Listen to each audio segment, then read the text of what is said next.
Doctor Banerjee, एक state है जो कंप्लीटली अब फेल कर रहा है, दैट इज इंग्लैंड, यूके। और वहां पे आपको पूरी शंका है, आपको भी शंका है, मुझे भी शंका है कि वो यूके का पार्लियामेंट जो है वो एक्सेप्ट कर लेगा और वो इस ट्रीटी को साइन भी कर देगा। यूके हमको लगता है कि पहले ही बढ़ करके साइन करेगा, क्योंकि इस पूरी समस्या का जो जड़ है वो यूके में ही बसता है। ये लोग एक ही क्लान है।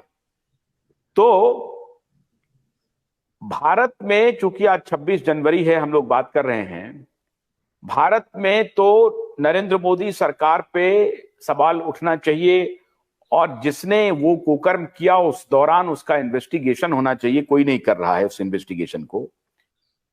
हमारे यहां अपोजिशन, मुझे तो सबसे ज्यादा चिंता होती है डॉक्टर बैनर्जी अपोजिशन को लेकर के, कि ये रिस्पॉन्सिबिलिटी थी जो पब्लिक डोमेन में, जो अपोजिशन में है, उनकी ये रिस्पॉन्सिबिलिटी थी लोगों के हितों की रक्षा करना। अगर मीडिया भी मान लीजिए ध्यान नहीं दे रही है, जुडिशरी ध्यान नहीं दे रही है, तो जो अपोजिशन है उसको फोरफ्रंट पे आना चाहिए। वो बिल्कुल एकदम से मौन है। वो उसको कोई ख्याल नहीं है क्या ये 26 जनवरी और अपने गणतंत्र को बचाने की, अपने कॉन्स्टिट्यूशन को बचाने की, जो पूरी सोवरेंटी वो दूसरे के हाथों देने जा रहे हैं।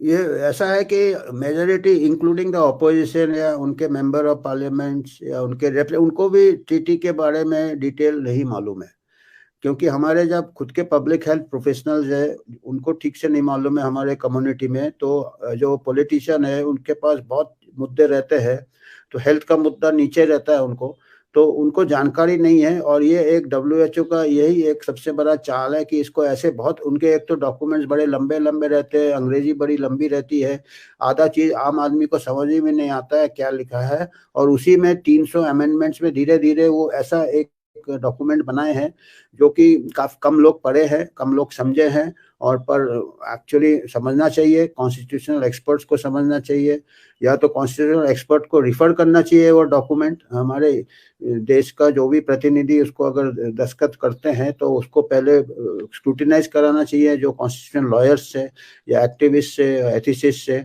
तो इसको बिफोर साइनिंग इट। तो इसको जानकारी नहीं है। और ये अभी ऐसा इन्होंने एक प्रोपेगेंडा किया है कि ये जनहित के लिए कर रहे हैं। ये क्या ऐसे बता रहे हैं, एक तो जितने भी फिगर्स है काफी इन्फ्लेट किए हैं, केस कोई भी RT-PCR पॉजिटिव उसको केस किए हैं, और डेथ्स भी ऐसे इन्फ्लेट किए हैं। फॉल्स डेथ सर्टिफिकेट है, 90% लोग कुछ दूसरी बीमारी से मरे, उसको कोविड डेथ किया है। तो अभी भी लोगों के दिमाग में ऐसा है कि अगर हमारे पास पैंडेमिक चीटी होता तो शायद इतने डेथ नहीं होते, इतने केसेस नहीं होते, जबकि वो सब केस डेफिनेशन भी डिस्टॉर्टेड है और डेथ सर्टिफिकेशन भी डिस्टॉर्टेड है। और हमारे जो अभी हेल्थ सेक्रेटरी ने भी 6 महीने पहले स्टेटमेंट दिया था कि अगला पैंडेमिक आएगा तो TT साइन करने का भी टाइम नहीं रहेगा। मतलब ये कह रहे हैं कि अगर आपने TT साइन कर दिया तो आपके पास एक फुल प्रूफ हो गया कि अगला पैंडेमिक को हम कंट्रोल कर लेंगे। कंट्रोल कैसे भी करेंगे, वो हमारे ह्यूमन राइट्स वायलेशन होंगे, और कंट्रोल अपने आप हो जाते हैं, क्योंकि वो कोई भी बीमारी फैलता अपने आप लोगों में हर्ड इम्यूनिटी हो जाता।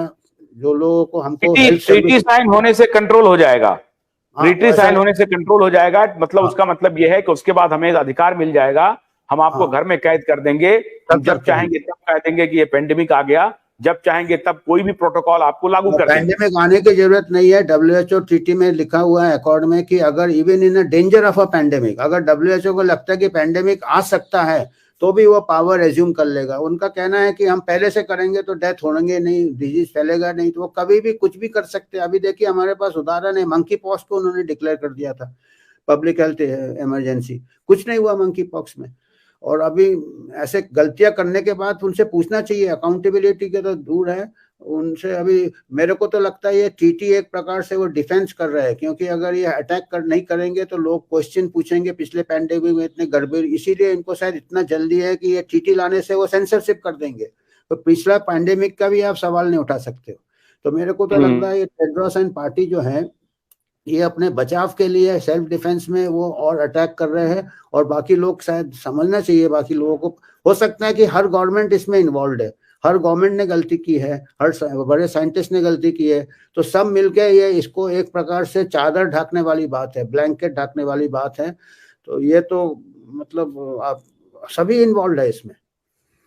ठीक है, कोई बात नहीं है। डॉक्टर पीटर मैकॉला हमेशा कहते थे कि मुझे भारत पर पूरा भरोसा है। हालांकि अमेरिका को, जैसा अभी डॉक्टर भास्कर ने कहा कि वहां से काफी होप है, क्योंकि फेडरल डिस्कोर्स और डायलॉग वहां पर चल रहा है, अलग अलग स्टेट्स में चल रहे हैं, और कम से कम फौजी की कांग्रेशनल हियरिंग हो रही है। हमारे यहाँ ऐसा तो कुछ हो नहीं रहा है, डॉक्टर बीके पॉल के खिलाफ या और जो सलाहकार हैं उनके खिलाफ। और नीति आयोग हो, चाहे वो आईसीएमआर हो, चाहे हेल्थ मिनिस्ट्री हो, किसी के खिलाफ कोई इंक्वायरी नहीं हो रही, कोई हियरिंग नहीं हो रही, कोई यहाँ पार्लियामेंट्री कमेटी के पास कोई पेश भी नहीं हो रहा है।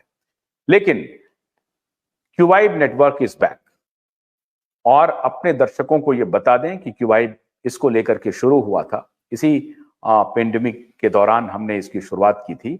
हम एक बार दोबारा इस मुद्दे पर लौटे हैं, और मैं आपको विश्वास दिलाता हूं, पेंडेमिक ट्रीटी के खिलाफ, ये पेंडेमिक ट्रीटी जो है WHO का, उसके खिलाफ किसी भी हद तक जाएंगे। और मैं अपने देश के प्रधानमंत्री से आग्रह कर रहा हूं, और फिर बाद में चुनौती भी दूंगा।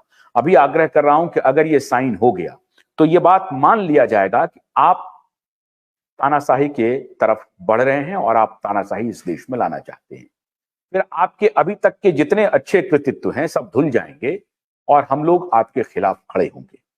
इस बात को ध्यान से सुन लीजिए। हम लोग लड़ते रहे कोविड के दौरान, और अब शायद आपको इस बात का इल्म हो गया है कि आपको इन लोगों ने गुमराह किया, आपके सलाहकारों ने गुमराह किया, आपके कैरियरिस्ट और भ्रष्ट सलाहकारों ने, जो हेल्थ एडवाइजर थे, वो भ्रष्ट हैं, आकंठ डूबे हुए हैं, ये वर्ल्ड इकोनॉमिक फोरम के चक्कर में हैं, बिल गेट्स के हाथों बिके हुए हैं, वो आपको सलाह कर रहे हैं। जितना जल्दी आप ठीक हो जाइए, समझ जाइए, अभी भी देश का भरोसा आपके ऊपर है। आप उम्मीद करते हैं कि आप इन दलालों के हाथों नहीं बिकेंगे, लेकिन अगर ट्रीटी पे साइन कर दिया आपने, तो ये मान लिया जाएगा कि आप स्वयं पूर्णतः बिक गए हैं, पूर्णतः बिक गए हैं। हमें उम्मीद है कि आप नहीं बिकेंगे, अभी भी हम लोग कह रहे हैं। लेकिन मैं अपने दर्शकों को यह बताना चाहता हूं कि यूनिवर्सल हेल्थ ऑर्गेनाइजेशन के साइट पे जाकर के हम लोगों ने अभी तक जितने काम किए हैं, यूएचओ ने जो जो काम किए हैं, आप उनको देख सकते हैं।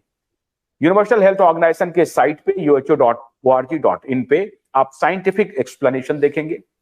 QIB.in पर भी जाकर के देख सकते हैं, बहुत सारे आर्टिकल्स आपको मिल जाएंगे, जहां आप पेंडेमिक के बारे में, उसकी भ्रांति के बारे में, WHO की कारगुजारी के बारे में, टेड्रोस की क्रिमिनलिटी के बारे में, फॉची की क्रिमिनलिटी के बारे में, और फार्मास्यूटिकल्स की क्रिमिनलिटी के बारे में, चाहे वो फाइजर हो या अन्य फार्मास्यूटिकल कंपनियां हो, सबके बारे में बहुत सारे साक्ष्य आपको मिलेंगे। अगर नहीं, उसके बाद भी आप संतुष्ट नहीं हो रहे हैं, तो आज से ही हमारा फिर ये दोबारा अभियान शुरू हो गया कि बायकॉट WHO। आज से ही हम ये WHO का बायकॉट करेंगे, और हमको उम्मीद है कि हमारी सरकार हमारे बायकॉट में हमारा साथ देगी। और WHO को ही हम भगाना चाहते हैं, उसका कोई मतलब नहीं है WHO का। हमें कोई आवश्यकता नहीं है इस तरह के हेल्थ केयर में जाने की। हम लोग सक्षम हैं, हमारे देश के साइंटिस्ट, हमारे देश के डॉक्टर बहुत सक्षम हैं तरह तरह के इलाज करने के लिए, और मेडिसिन भी बनाने के लिए, चाहे वो नेचुरोपैथी हो, आयुर्वेदा हो, योगा हो, सिद्धा हो, यूनानी हो, एलोपैथ हो, सब में हम सक्षम हैं। बहुत बहुत शुक्रिया professor Bhaskar and doctor Banerjee, बहुत वैल्यूएबल इनपुट्स देने के लिए और जनता को जागरूक करने के लिए। मुझे तो लगता है कि यूएचओ को जन जन तक पहुंचना चाहिए, और मैं अपने दर्शकों से अनुरोध करता हूं, इस वीडियो को आप अधिक से अधिक शेयर कीजिए, लोगों तक पहुंचाइए, प्रधानमंत्री के ट्विटर हैंडल पे जाके ट्वीट कीजिए, और हेल्थ मिनिस्ट्री को पहुंचाइए, आईसीएमआर को पहुंचाइए, नीति आयोग को पहुंचाइए, जहां तक पहुंचा सकते हैं पहुंचाइए। और आप भी अवेयरनेस लीजिए कि कैसे आपको है आपके स्वास्थ्य की चर्चा करके आप पर नियंत्रण करने की प्लानिंग हो रही है, और ये प्लानिंग हमारे देश में नहीं हो रही है, देश के बाहर हो रही है। बहुत बहुत शुक्रिया डॉक्टर बनर्जी और प्रोफेसर भास्कर। एक बार फिर से 26 जनवरी की आप सबको गणतंत्र दिवस की हार्दिक शुभकामनाएं। नमस्कार।